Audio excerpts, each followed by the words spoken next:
Tank, and what your thoughts were on the results of the fight. Gotcha. Thank you guys. Sorry for keeping y'all late, waiting so late. I know it's about 2 or 3 o'clock. I don't go track of time, dates, and everything. Yeah, it was a spirited fight. And if you remember earlier on when we spoke at the Barclays, and actually on the All Access, I told you then, Lamont, is a very skillful fighter. He can fight. He's from the area. In that DMV area, there's a lot of talent, and nobody wants to lose. Nobody wants to lose. So I knew it was gonna be a hard fight. This has been going on forever. We all help each other. They know our strengths, they know our secrets, we know theirs, and vice versa. So that is what made for a good fight.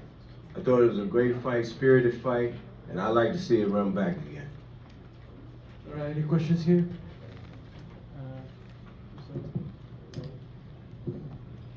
Over here,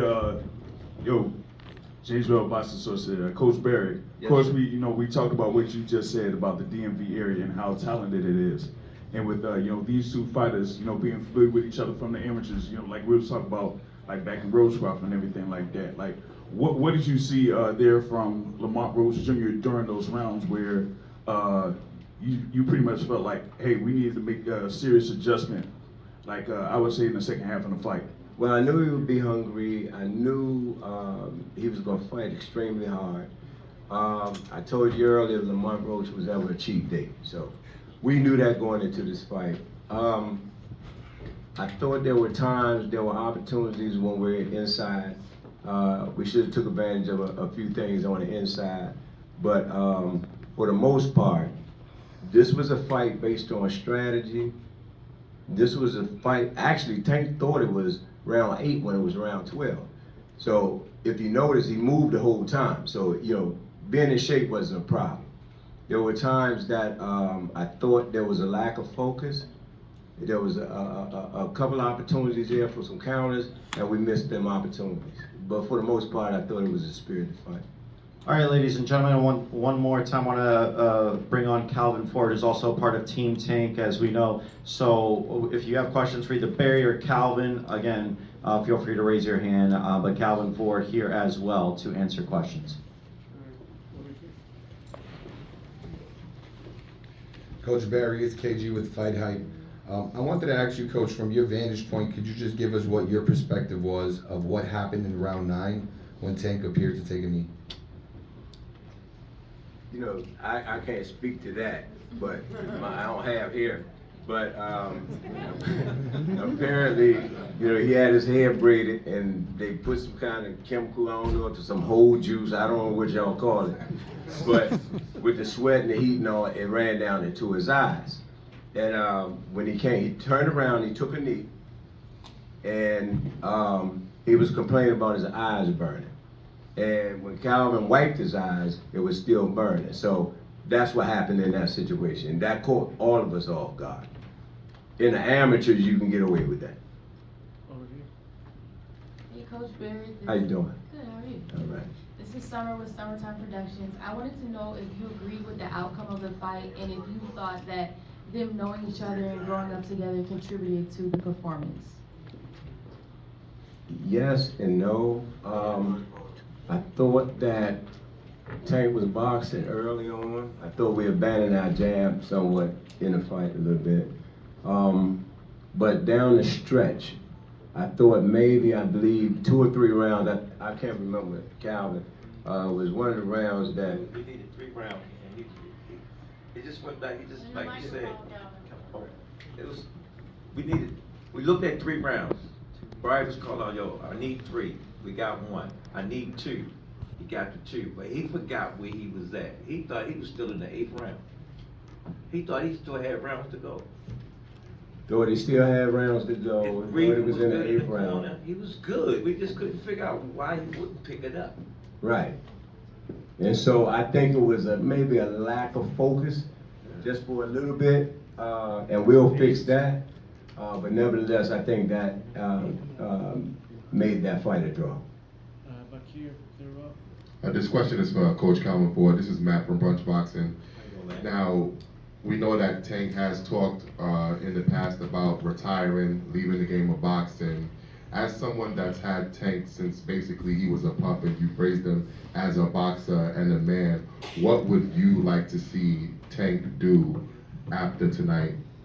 I like to see Tank to do what he want to do. I said at the last press conference. Y'all gotta understand, them guys been doing it since they was little. This might energize them again. Oh, yeah.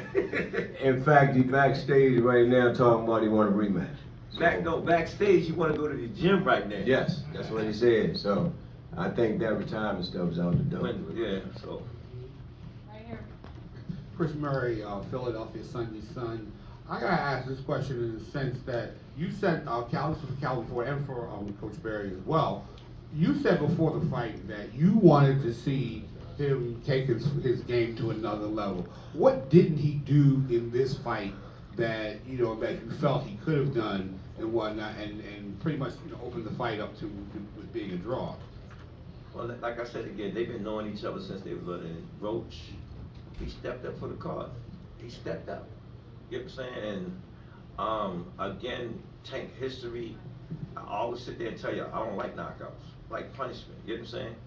And then sometimes things gotta happen to make you get back to where you belong at. You know what I'm saying? And that was a good, skillful ass fight. Skillful. Both of them want to take certain chances. Some of them take chances. You know what I'm saying? We seen.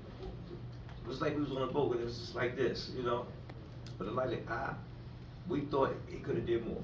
Thought he could have did more, and hat go off to Lamont Roach. Yeah. You know what I mean? He was prepared.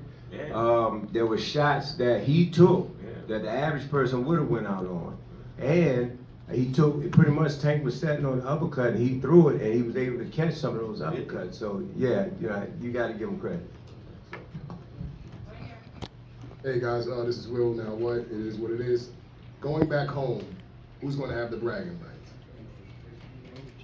Well, both of us back today was that again. Nobody won. Nobody won. He can sit there and say, I didn't get knocked out. That's the only thing that's good to say. I didn't get knocked out. Maybe that was his championship, because he did. You know what I'm saying? He fought a brilliant fight. Salute goes off to him. You know what I'm saying? Tank was talking about retirement stuff. That might change that. We don't know. We have to wait and see.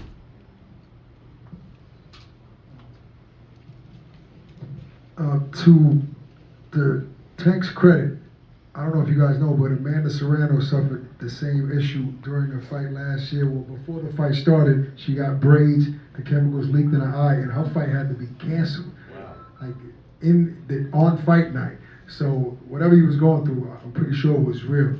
Now, do you feel that Tank, because he's known as a knockout artist and he's shown the world that he's one of the best pound-for-pound punchers in the world, that he does start off slow? That's a narrative, that he starts off slow, waiting for that one shot. Does he give away too many rounds early because of that?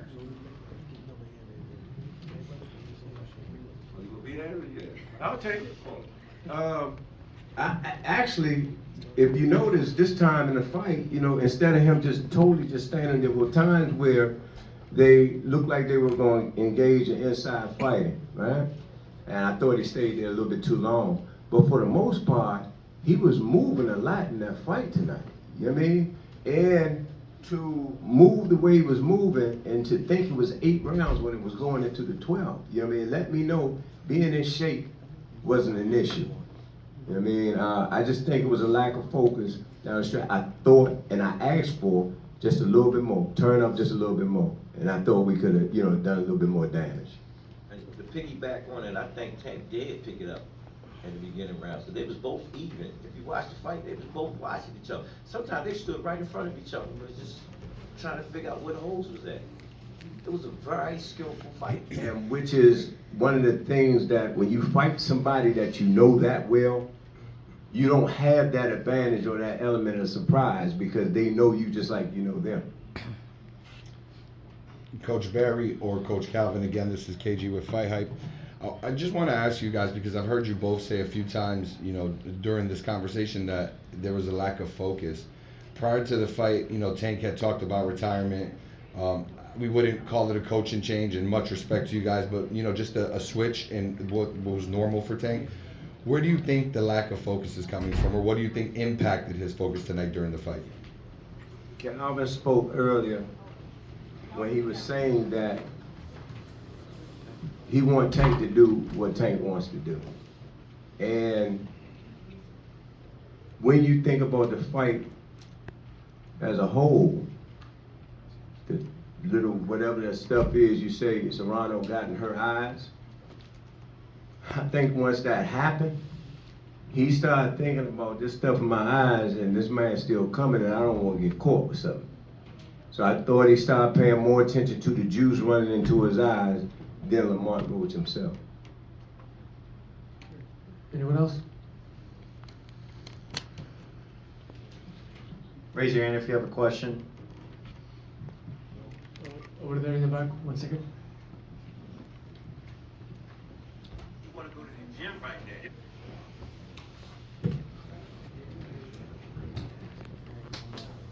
Coach Calvin, you was there with Gervonta Davis versus Lamont Roach when they fought in the amateurs. And how do you compare that fight to how they fought now? Was it a similar fight? Was it that much of a difference? Funny that you asked. I seen a glimpse of it when they was holding each other down, spinning each other. But it was parts in there, right? I really seen the adult side of being a professional boxer. They was both being on point. You know what I'm saying? Lamont was doing what he was supposed to do. He really stepped up to actually do what he was supposed to do. He stayed busy. You know what I'm saying? Tank was coming back to the sound of it. His shots, Tank's shots was incredible. He was hitting Lamont with some nice shots that, like we said, we thought he would have went out with. And he took him. He took him. And in his mind, he said, Tank is not going to knock me out. You know what I'm saying? So it's like a victory for him. You know, and if you look at it, that was a very skillful fight that we watched. That Tank had to do 12 rounds. Over here. Over here, Barry, I wanted to ask you, Tank said that he didn't want to get caught with nothing late. Do you think that Lamont Roach's power was bothering him at any point? Do you think that Tank was buzzed at any point during the fight? He said to us in the back, he wasn't buzzed. There was, I don't know what round it was, and he fell in and pulled out, and Lamont Roach countered with, I believe it was a right hand, right? When he came back to the corner, he said, he caught me one time. And definitely he felt that shot. But for the most part, other than that, he thought that he could see most of the punches coming. That was the only punch that got his attention. Yes.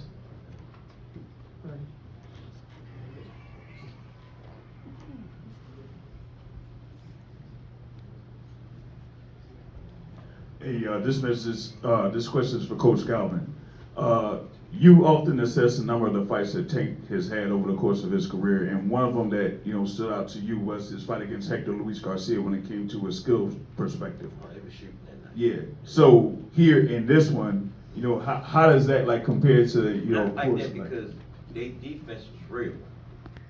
If you watch both of them defense, man, both of them was letting some shots go. They just didn't want to take chances. Yes. They didn't want to take chances because they feel somebody can get seriously hurt. And when you did hear them throwing some stuff, everybody, ooh, wow. So I think Lamont used his jab more than Tank. Yes, he did.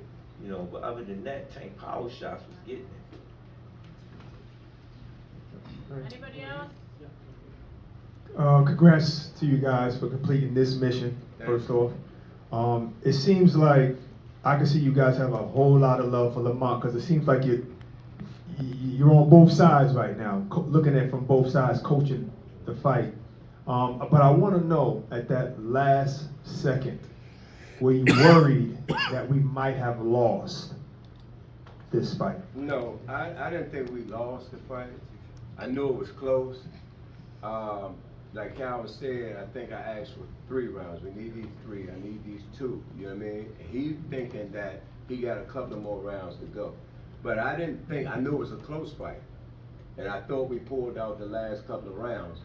But I know where, in my thinking, that I thought we were going to lose the fight. No, but that never ran across my mind. Yeah. Because like I said again, both of them came up in the same era. Lamont was just a year behind him. And like I said again, it was a good fight. And Barack, the reason why like you heard, we got a lot of love for Lamont, and his team and his crew.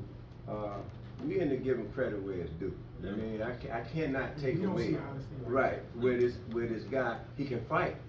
You know what I mean? And we so used to seeing Tank knock everybody out, you know what I mean? When he goes the distance, you know what I mean, it's a shock, or he lost.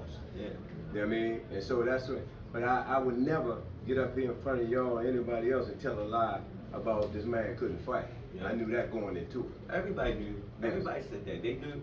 I even told y'all, I said, y'all think it? I just said it. I said, this is going to be a good fight. And Lamont really worked hard. He put everything on the line. And I said it in the last press conference. I said, listen, man, we're going to see a good fight. That's right. Coach Barry, Coach Calvin, you know, you guys collaborated on this fight to get Gervonta ready. You both built world champions from scratch from the beginning, but there was a change in the coaching dynamic. The first 30 fights of Tank's career, Calvin's the lead trainer and everything. Did that have anything? Did any of the coaching dynamics? Because people will wonder that. Did it have anything to do with Tank, you know, not performing the way people were used to? I'm not gonna let nobody put that in my head. I'm not gonna let nobody put that in his head. That's right. And you say the first 30, if you go back to the first half of his career, I was there. You know what I mean? So, like he said, and if you look at the fight, we all was speaking the whole time. So, you know, I don't think that was a factor. Any more questions? Any more questions for either Coach Calvin Ford or Coach Barry Hunter? All right, guys. So we'll have Coach Barry Hunter and Coach Calvin Ford wait up here as Gervonta is getting ready and should be up here to the podium shortly. So hang tight. We'll have Tank on the way.